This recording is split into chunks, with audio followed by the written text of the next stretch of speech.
멀리서 파도가 밀려오고 그대로 철썩, 그리고 또 한 번 철썩, 또 한 번 철썩.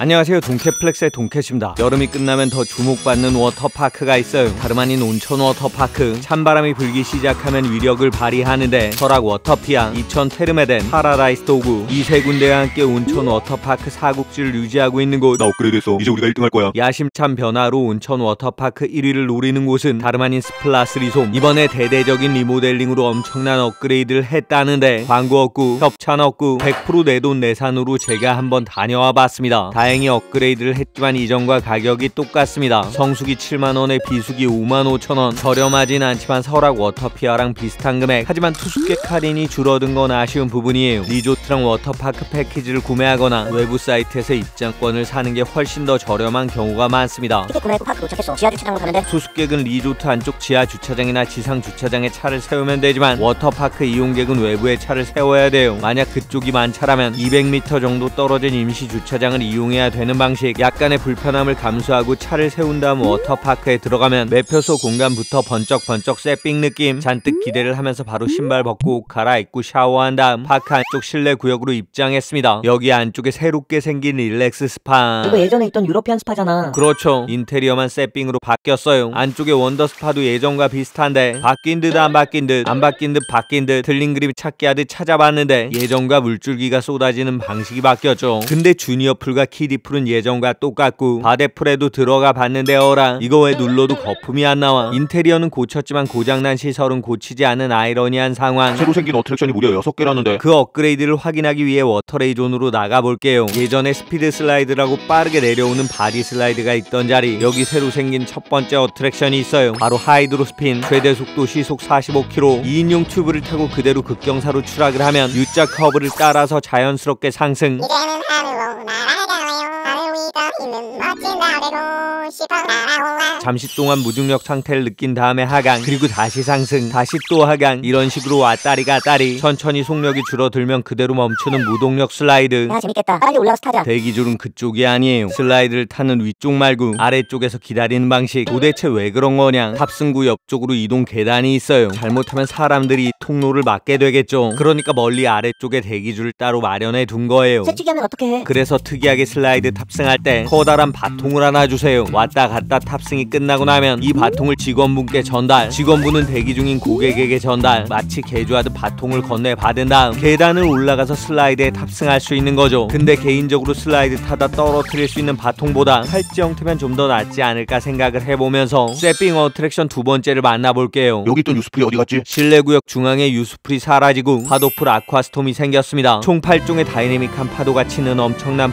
파도풀이라고 들었는데 이게 뭐야. 그냥 둥실 두둥실 엄청난 파도가 밀려오기는커녕 찰랑찰랑 귀여운 파도에 몸을 맡기는 공간. 얼마 전에 만났던 워터플래닛 파도에 비해서 너무나 시시한 기분. 하지만 장점도 있는데 물이 꽤 따뜻해요. 그러니까 날씨가 추운 계절에도 이용할 수 있다는 게 장점이겠죠. 저 역시 따뜻하게 두둥실 파도 좀 타고 난 다음에 새로워진 세 번째 어트랙션을 만나볼게요. 바로 토네이도 블라스터. 롤러코스터처럼 내려가는 놈이라고 들었는데 무섭겠는데? 긴장하지 마세요. 키 120cm만 넘는다면 누구나 탑승 가능. 출발 후에 원통으로 진입하면 우주의 블랙홀 속으로 빨려 들어가듯 밝은 빛이 쏟아지다가 토네이도 구역 진입. 빙글빙글 휘청휘청 다시 블랙홀 속으로 진입해서 우주의 별들을 지나친 다음 두 번째 토네이도 구역에서 한 번 더 휘청휘청 마침내 지구의 밝은 빛을 맞이하면 끝. 전에 튜브 슬라이드 구역에 새롭게 등장한 놈인데 정말 제대로 추가된 어트랙션이라고 볼 수 있습니다. 좋아. 네 번째는 뭐야? 바로 옆에 있는 녀석 갤럭시 블라스터예요. 역시나 터널 속으로 들어가면 별빛이 사방을 감싸고 올라갔다 내려갔다 내려갔다 올라갔다 다시 올라갔다 내려가다 보니까 이거 어디선가 봤던 데자뷰. 장소는 스플라스 리솜. 구역은 이쪽 구역. 이름도 비슷했던 것 같은데 바로 예전의 마스터 블라스터. 어디 한번 놓고 비교해보면 이거 그냥 똑같네. 인테리어만 바뀌었는데 새로운 슬라이드라고 할 수 있는 건가 라고 생각했지만 그래도 슬라이드 안쪽으로 불이 들어오는 건 바뀌긴 했네. 그리고 여전히 스플라스 리솜에서 가장 재밌는 놈이긴 해요. 그럼 둘 중에 뭐 먼저 타요? 여기서 작은 꿀팁. 토네이도 블라스터와 갤럭시 블라스터는 출발 지점이 같지만 타는 곳이 서로 반대편이에요. 편해요. 토네이도 블라스터는 구명조끼 대여서의 왼쪽, 갤럭시 블라스터는 오른쪽에 입구가 있어요. 상대적으로 갤럭시 블라스터가 더 재미있고 동선상 더 가깝기 때문에 줄이 훨씬 길어요. 하지만 토네이도 블라스터는 입구가 숨겨져 있어서 상대적으로 대기 인원이 적습니다. 그러니까 오픈런을 하신다면 줄이 긴 갤럭시 블라스터를 먼저 타고 토네이도 블라스터를 그 다음에 타시는 게 좋겠죠. 이제 슬슬 배고프다. 먹거리 면에선 진짜 완벽한 변화가 있어요. 실내 먹거리 코너 소담상이 더 마켓으로 바뀐 건 아주 작은 변화. 그러면 큰 변화는 이쪽 계단을 따라 올라가면 BHC 치킨이 있었는데 그쪽에 아주 커다란 푸드코트 고메 플레이스가 생겼어요. 카페, 햄버거, 라멘, 떡볶이를 비롯한 다양한 메뉴를 팔고 있는 곳. 식당이 굉장히 넓고 좌석도 많아요. 물론 맛이 중요한데 푸드코트의 바로 미터가 되는 메뉴 주문. 가장 기본적이고 많은 분들이 드시는 돈가스. 특별히 옛날 돈가스엔 사과 소스를 팔고 있어서 시켜봤는데 야, 이거 구성이 너무 부실한 거 아니야? 밥이랑 돈가스, 양배추, 거기다 장국과 단무지가 전부. 가격은 15,000원. 뭔가 살짝 아쉬운 마음이 드는데 그런 맛은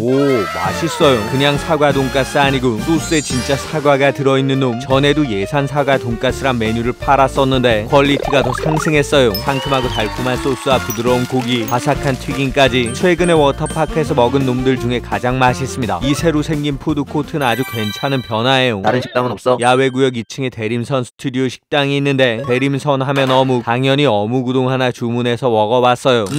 이건 그냥 정확히 예상 가능한 맛. 식당도 조금 더 좁기 때문에 개인적으로 푸드코트 고메 플레이스에서 원하는 메뉴 시켜 드시는 걸 추천해요. 실외구역 1층에 스낵바가 있지 않았어? 맞아. 플로팅 테이블에서 먹었던 간식들 맛있었잖아. 근데 없어진 것 같은데? 맞습니다. 그 대신 렌탈 구역을 확장했어요. 거기다 구명조끼 대여료도 상승, 썬베드 대여료까지 큰 폭으로 올랐어요. 그러면 이런 요금 상승을 상쇄해줄 시설의 확충이 필요한데 무엇보다 여기 스플라스 리솜의 핵심은 스파. 대대적 리모델링을 했다니까 확실하게 확인해 봐야겠죠. 먼저 감성 스파존 쪽에 유담, 정담, 청담, 향담, 해담 5개의 스파, 거기다 클리프 스파, 아래쪽 패밀리 스파까지 무려 7개. 음악 스파존엔 클래식 스파, 오리엔트 스파, 무드 스파, 이터널 스파, 로망스 스파까지 5개. 엄청나게 많은 숫자. 예전에도 이만큼 있었던 것 같은데. 맞습니다. 스파 구역이나 개수가 늘어나지 않았어요. 역시나 인테리어가 바뀌었는데 개인적으로 예전에 고풍스러운 분위기도 좋았던 것 같은. 암튼 여기서 동캐 추천 꿀팁 추가. 오후가 되면 스파에 사람들이 많이 붐비는데 음악 스파존 구석의 계단 아래쪽으로 내려가면 이쪽에 보이는 로망스 스파, 사람들이 잘 찾지 못해서 상대적으로 덜 붐벼요. 이렇게 말해주면 또 붐비는 거 아니야? 그러지 않길 바라면서 또 하나의 꿀팁 공개. 야외구역에 온천 수영장이 있는데 이곳 역시 안쪽에 짱 박혀 있어서 입장 후엔 사람이 별로 없습니다. 통상적으로 슬라이드 오픈 시간이 파크 오픈보다 늦기 때문에 가장 먼저 이쪽에서 수영을 좀 즐기는 게 또 하나의 꿀팁이에요. 하지만 여름 시즌이 아니면 오픈을 제한하기도 하니까 참고하시고 이제 추가된 6종의 시설 중 5번째를 만나러 가볼게요. 바로 스플래시랜드. 이쪽에 새로운 놀이기구가 생겼다고 들었는데 그게 뭐냐, 저기 보이는 미끄럼틀, 거기다 워터바켓 위치가 살짝 바뀌었다는 점 정도가 변화 포인트예요. 생각보다 너무 별거 아닌 변화죠. 아직 한 발 남았어. 스플라스 리솜의 하이라이트, 스플라스 리솜의 핵심, 스플라스 리솜의 가장 강력한 무기. 차가운 계절에도 따뜻한 물속에서 파도를 맞을 수 있는 소중한 공간. 전에 강력한 꿀잼이라고 추천드렸던 파도 유스풀 토렌트 리버, 이제 이름까지 바뀐 스트림 리버를 만나볼게요. 파란색 튜브를 타고 가다가 쏟아지는 파도의 물사다구를 제대로 맞을 수 있는 놈. 심지어 이번에 더 강력하게 튜닝을 했다는데 과연 그 레벨이 어느 정도냐. 멀리서 파도가 밀려오고 그대로 철썩, 그리고 또 한 번 철썩, 또 한 번 철썩. 근데 솔직히 말씀드리면 전보다 더 강력해진 느낌은 별로 없어요. 첫 번째 코너의 세기는 여전하지만 몸으로 느낄 정도의 업그레이드가 아니에요. 그래도 차가운 계절에 미온수로 운영하는 파도 유스풀, 국내 유일 스플라스 리솜의 독보적인 장점이죠. 그럼 스플라스 리솜이 온천 워터파크 1등 된 거야? 스트리추러스의 아추 하나 먹으면서 고민 시작. 대망의 온천 워터파크 최강자 4대전의 결과는 먼저 슬라이드 부분. 스플라스 리솜이 이것저것 보강을 했지만 종류나 세기 면에서 여전히 설악 워터피아가 1등. 온천욕을 즐길 수 있는 목욕시설 역시 설악 워터피아가 1등. 수도권에서의 접근성은 당연히 이천 테르메덴이 1등. 지금 시설은 새롭게 보강한 스플라스 리솜과 워터피아 공동 1등. 카라반과 캠핑 같은 야외 활동은 파라다이스 도고가 압도적이죠. 물론 객실의 컨디션은 스플라스 리솜이 넘사벽이에요. 그러면 종합적인 1등은 여름 시즌엔 규모성과 놀거리, 먹거리까지 설악 워터피아의 손을 들어줄 수밖에 없어요. 날씨가 추워지면 그러면 얘기가 좀 달라요. 특히 추위 좀 타시는 분들에게 스플라스 리솜의 온천수를 활용한 파도풀과 파도 유스풀은 커다란 메리트예요. 그러니까 여름 웨이 계절엔 스플라스 리솜을 1등으로 뽑고 싶은데 이걸 망설이게 되는 단점 몇 가지가 기다리고 있어요. 먼저 계단, 슬라이드 탑승과 유스풀을 이용하기 위해선 2층으로 이동이 필수. 근데 계단 외엔 이동할 수 있는 방법이 없어요. 그러니까 오르락 내리락, 내리락 오르락 계속해서 반복하면 체력이 소모돼 보호되고 다리가 조금씩 풀려갈 수 있다는 게 단점. 에이 설악 워터피어 스파존에도 계단 많아. 헤르메덴에도 계단은 있어. 반드시 말씀드려야 하는 새로 생긴 호객 목록이 있어요. 제천 포레스트 리솜처럼 찜질방 옴미당이 생겼습니다. 찜질방 생긴 건 장점이잖아. 돈 내고 찜질복을 빌려서 들어갈 수 있는 곳이 아니에요. 찜질방 안쪽으로 방갈로가 있는데 그곳을 대여해야만 이용할 수 있는 방식. 거기다 대여료가 18만원에서 27만원. 즉 찜질방을 이용하려면 엄청난 금액을 지불해야 되는 거죠. 이런 이유 때문에 제가 간 날이 성수기였음에도 불구하고 이용 고객이 한 명도 없었습니다. 그리고 또 한 가지 변화. 성수기에 얼리버드 티켓이 생겼어요. 입장료에 2만원을 추가하면 1시간 일찍 들어가서 줄 서지 않고 슬라이드를 이용할 수 있는 티켓. 보통 슬라이드가 파크 개장한 다음 1시간 뒤에 운영하기 때문에 2시간 정도 널널하게 슬라이드를 즐길 수 있는 거죠. 하지만 슬라이드가 달랑 3개. 솔직히 웨이팅으로 충분히 탈 수 있어요. 얼리버드 티켓은 안 사면 되겠네. 내가 거절하고 싶어도 거절할 수 없는 변화가 있어요. 바로 아쿠아슈즈 착용 필수. 아쿠아슈즈 착용 권장하는 곳 많아. 단순히 권장이 아니라 의무적으로 신어야 돼요. 소노에서 운영하는 워터파크도 아쿠아슈즈 의무 착용이야. 소노 호텔 앤 리조트의 워터파크도 아쿠아슈즈 착용이 필수. 하지만 이곳들은 앞뒤가 막힌 안전한 형태의 크록스 착용도 허용하고 있습니다. 근데 스플라스 리솜은 크록스도 착용 금지. 캐리비안 베이랑 원마운트도 크록스 착용 금지 아니야? 캐리비안 베이는 실외 구역에서 이동할 때 크록스를 신을 수 있어요. 거기다 맨발로도 파크 이용이 가능하죠. 원마운트 워터파크도 크록스 착용에 제한이 있지만 맨발 이용은 제한하지 않습니다. 하지만 여기 스플라스 리솜은 맨발도 안 되고 크록스도 안 되고 오로지 아쿠아슈즈만 신어야 입장이 가능해요. 이런 규정의 대형 워터파크는 딱 한 군데 스플라스 리솜밖에 없습니다. 즉 아쿠아슈즈를 가져오지 않았다면 입구에서 무조건 19,000원에 구매를 해야 돼요. 호갱이 아니라 아쿠아슈즈 신으면 안 미끄러지고 안전해서 그렇대. 한국의 여행 업계에서 이상한 상식이 퍼지는 경우가 있는데요. 이 아쿠아슈즈 문제가 대표적이에요. 아쿠아슈즈는 주로 암석이나 조개 껍질이 많은 해변에서 발을 보호하고 미끄럼을 방지하는 역할을 해요. 거친 표면의 타일 위에서도 미끄럼 방지 효과가 있어요. 하지만 국내 워터파크 내부 재질 중에는 매끈하고 광택이 있는 형태의 타일이 꽤나 많습니다. 이런 타일에선 아쿠아슈즈 접지력이 별로 안 좋아요. 스플라스 리솜에서 가장 미끄러운 공간은 새로 생긴 푸드코트. 매끈한 타일 형태의 물기도 많기 때문에 아쿠아슈즈 착용 시 훨씬 더 미끄럽습니다. 오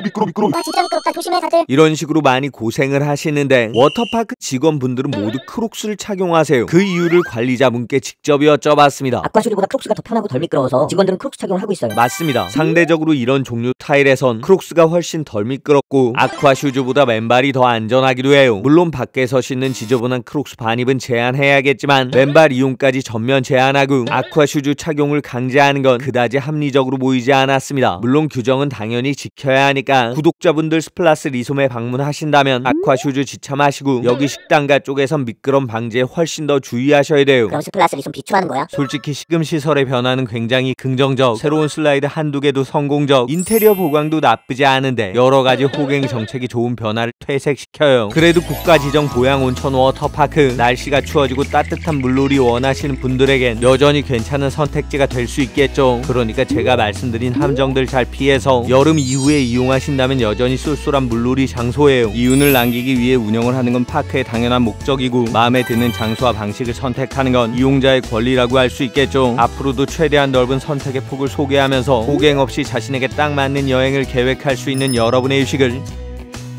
제가 응원하겠습니다. 파이팅입니다.